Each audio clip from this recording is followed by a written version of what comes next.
Good morning, good morning. Mr. said this, calling all my Jamaicans and foreigner. Listen to me. It's not easier foreign.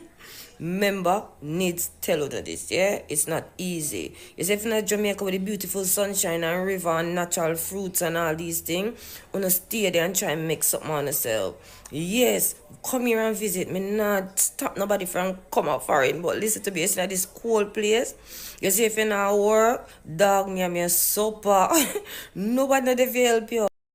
Ladies and gentlemen, welcome back to my YouTube channel, and please don't forget to subscribe, comment, like and share. And to my subscribers, thank you so much for your support and continue doing so. So in today's episode, we are going to unravel the closed chapters that no one really talks about. That is the psychological impact of traveling and migrating abroad, and the culture shock. Ensure to stay locked because I'll be back with further insights, and all credit goes to the original broadcaster of this video. With job, whoever job you see when you work, you go straight back on bills. You understand me? So you see when you no call and we can't send a little thing, it's not that we don't want to send it. We have bills to pay. Them my bills from council tax to rental, light to gas to what. Me say we can't stop with the bills there. And on top of them tax up and tax on the paycheck. Listen to me, we hardly have anything to squeeze. You see them when they want to see a party up and party up.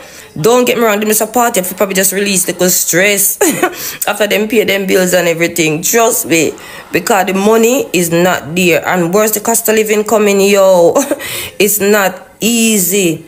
Even with education, you get a job, it's not easy, and it's not that easy if you get a job either. Because you go see interview upon interview. If the people them not like you, you not get the work. You not get the work. Member needs to tell you that. You hear that? So if you're in the Caribbean, which part of the day with nice sunshine, whatever, yes, it might be a little board house, whatever, but me miss me little board house. When me can go a river, get up and cook some food out the door. Yes, so you not have no food, you not eat. No money if you buy food, you can't eat. You can't go trust nothing at the people them shop. The foreign land not easy. Member needs telling you this. You hear that? Trust me. Me always dream for just work and go back because obviously my mother sent for me. You understand what me? Because she had to seek a better life. Education, me do my flight attendant, everything. But me get sick. You understand me? After that I be a back in. Yo, remember me tell you. Luckily me have my girl with brain. You understand what I say? Trust me, that place is not easy. You know, this cold land, foreign land is not easy, my people. Remember me telling you that. Me see my father back home and me tell him, me just make sure him okay. You understand me? Even though me can't eat sometime, me make sure him okay. Because me say me nah make him come struggle like me. You must say mad. My father can't come struggle. But my son, me make sure him have everything him have. Want him have everything me have. We scrape, we left back, we just scrape for myself. But anybody can relate to this, so the foreign are not easy. Anybody can say it easy, whatever. To Uno, good luck to Uno. Glad for Uno. But for me, and most people, it's not easy. So. You hear that? For the last video I make about life not easy in the UK. For all who ask why me not go back. The reason why the kids not go back is because me can't find nobody to trust. I have big trust issue. I start business back home so that I could take my little time build up and go back, and it's the own relative of mine rob out everything. Everything him take when me work hard and save and put little. And say one cocoa, full basket, me do that try to my business, them rob it out. Okay, that's why me not go back. When I ask why me not go back, that's the reason. Because Jamaica is beautiful. It's just the trust. And me can't save. As I said before, me can't save. As me work now, the money gone back on bills. Bills. The ones in Jamaica is saying, yeah, UK is better than Jamaica.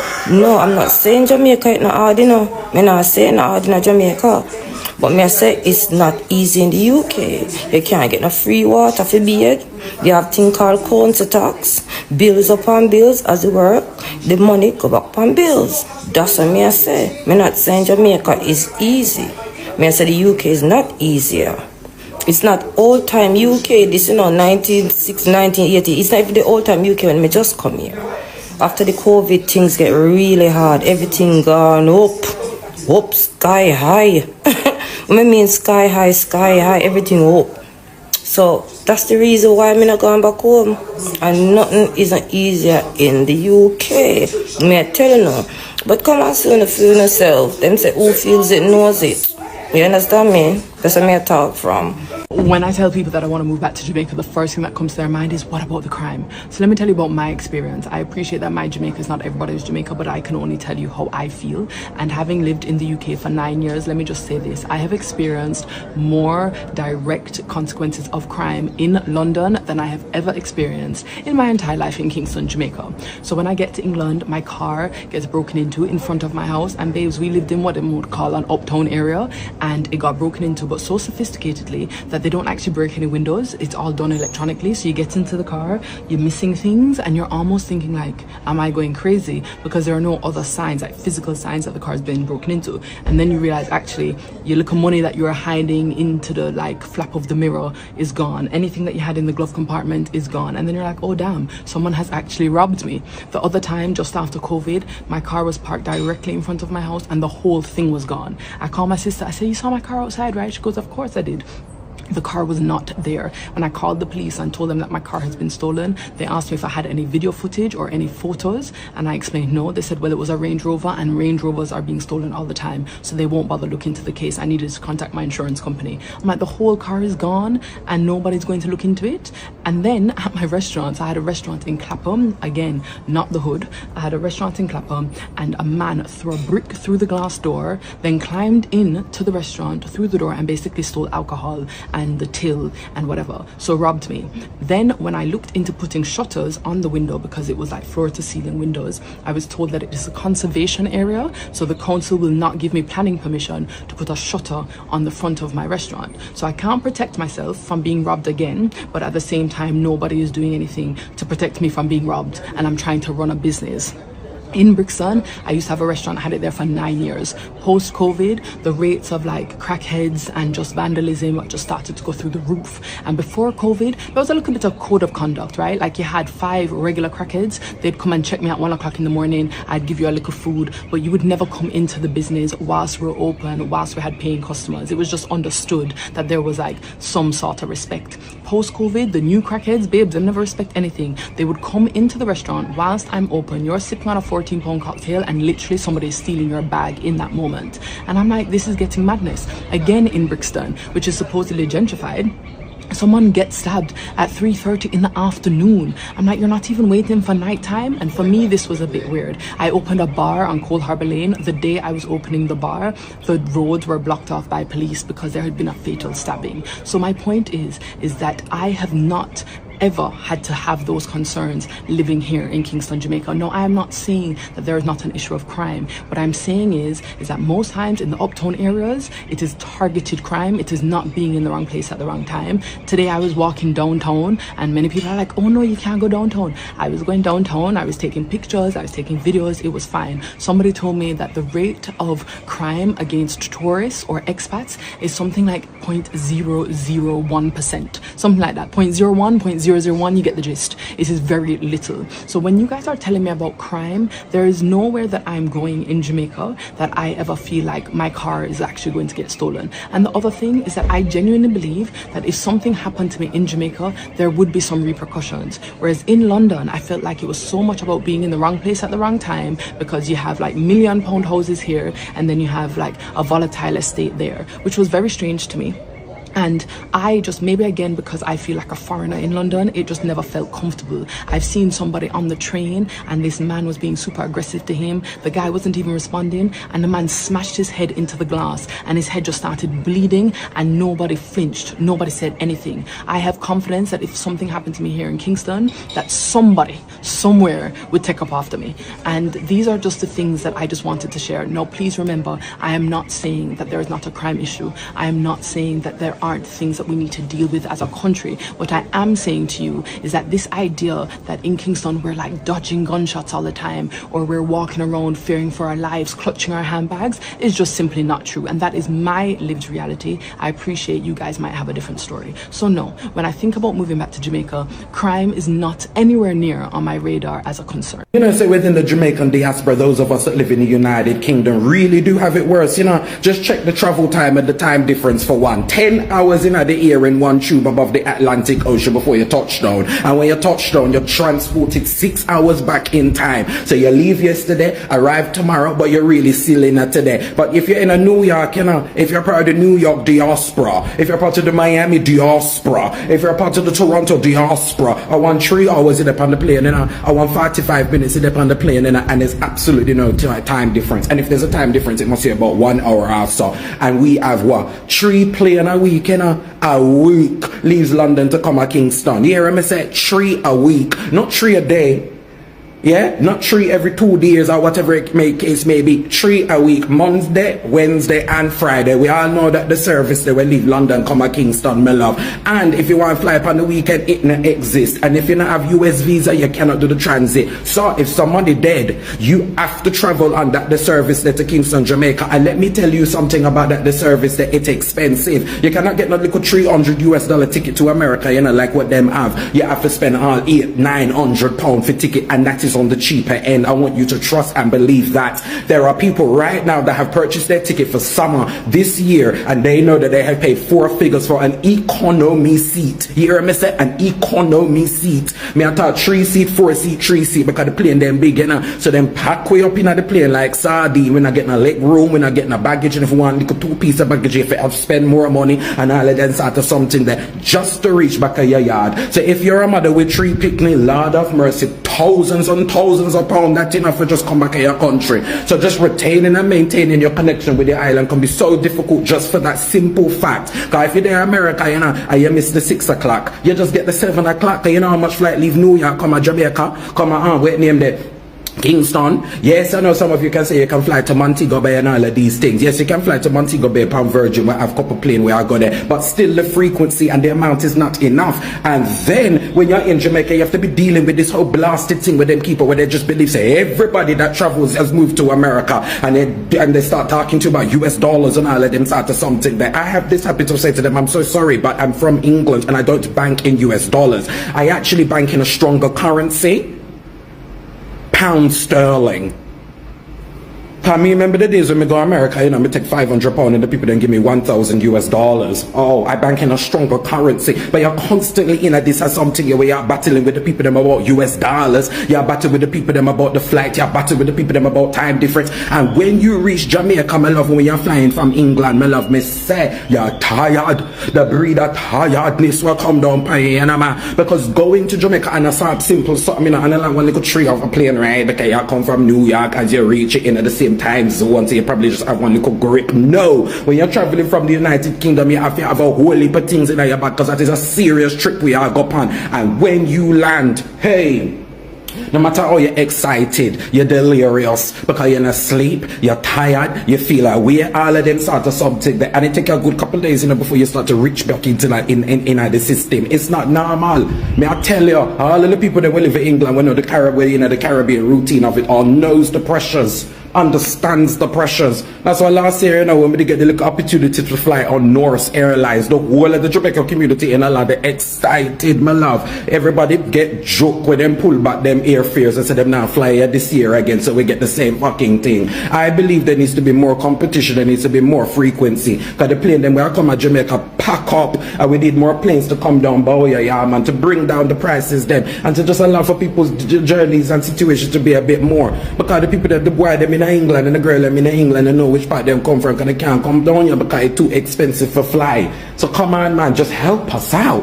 Lord of mercy, help us out. And the reason why I talk about it, is because today I sat there and I fly Monday, and I feel like say today are the first day where we start to really come back into myself, because some me feel mash up all week and tired every day from the fly where me I fly come in here.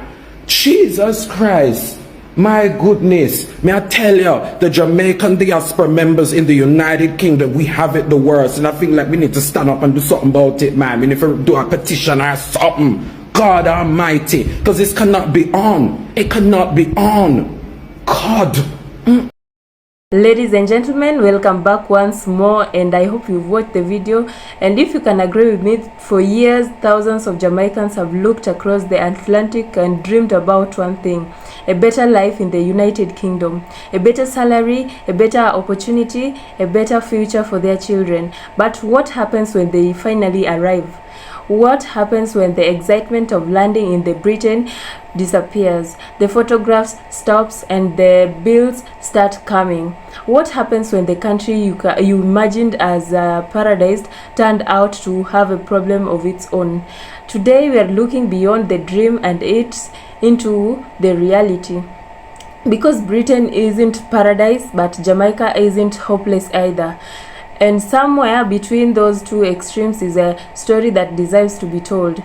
For many years, Britain represents opportunity. There is a long history connecting Jamaica and the United Kingdom, and generations of Jamaica traveling there looking for education, employment, and a better future. And let's be honest, many have succeeded. Jamaicans have established business, building careers, raising families, and contributed enormously to British society. So this is not a story about saying that migration is a mistake. It isn't. For some people, moving abroad has been one of the best decisions they have ever made. But the problem begins when we confuse someone else's success story with a guaranteed future for ourselves. Social media can make life abroad look almost effortless. A nice apartment, a good car, shopping trips, restaurants, holiday pictures. But social media rarely shows the bank balance after the rent has been paid. It rarely shows the person working long hours while missing their family.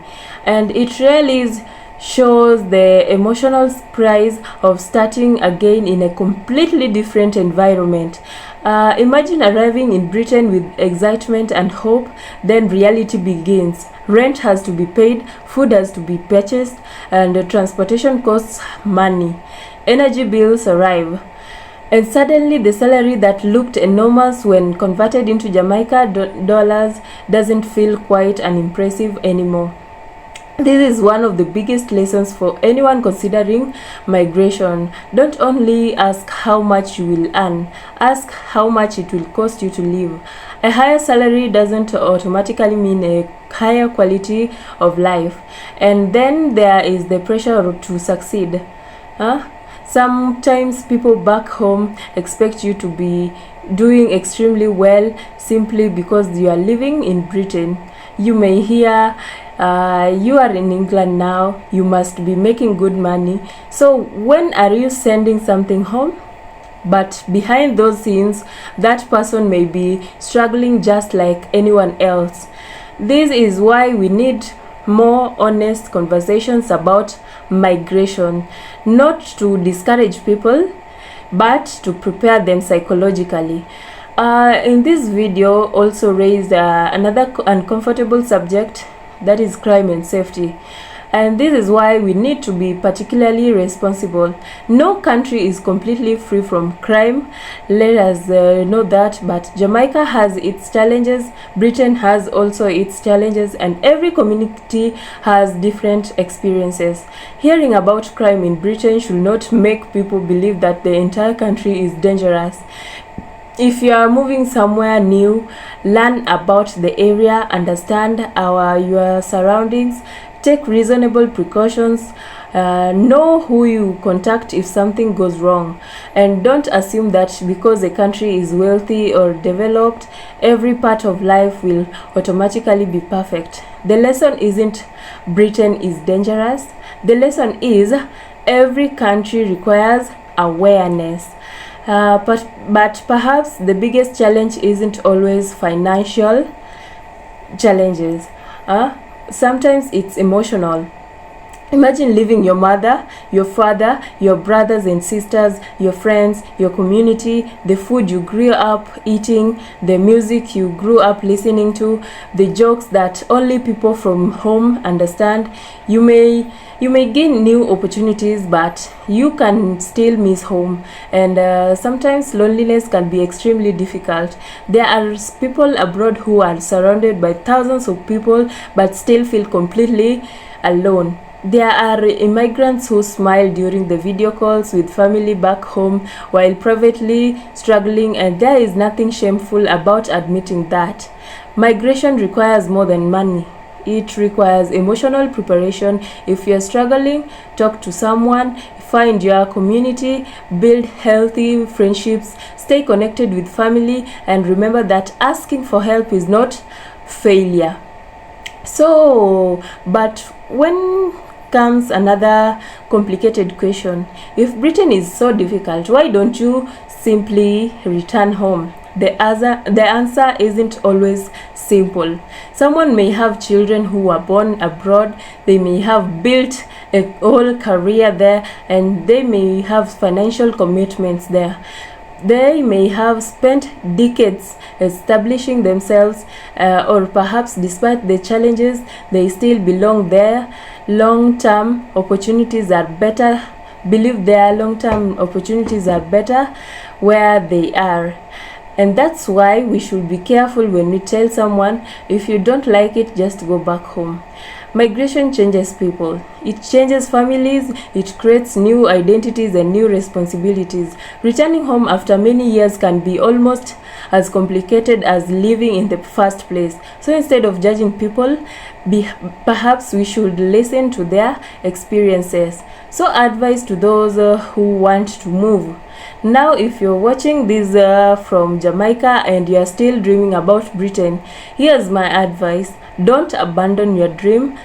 Prepare for it, both mentally, psychologically, and ensure you're ready. Research before you travel. Understand the immigration rules and that apply to you. Research employment opportunities. Calculate realistic living costs. Build your skills. Save money where possible, and don't depend entirely on one person promising you that everything will work out. Do your homework, and most importantly, have a backup plan, because hope is powerful, but hope works best when it is accompanied by preparation. If you are qualified, strengthen those qualifications. If you have a trade, develop it. And if you're young, invest in education and skills. And if you're already live abroad, don't compare your journey to someone else. So UK is not just paradise, but Jamaica is not a place without possibilities either. And just ensure that when you are moving to UK, be ready and prepared for anything. And as I finish this video, thank you so much for watching, and all credit goes to the original broadcaster of this video. See you till the next video.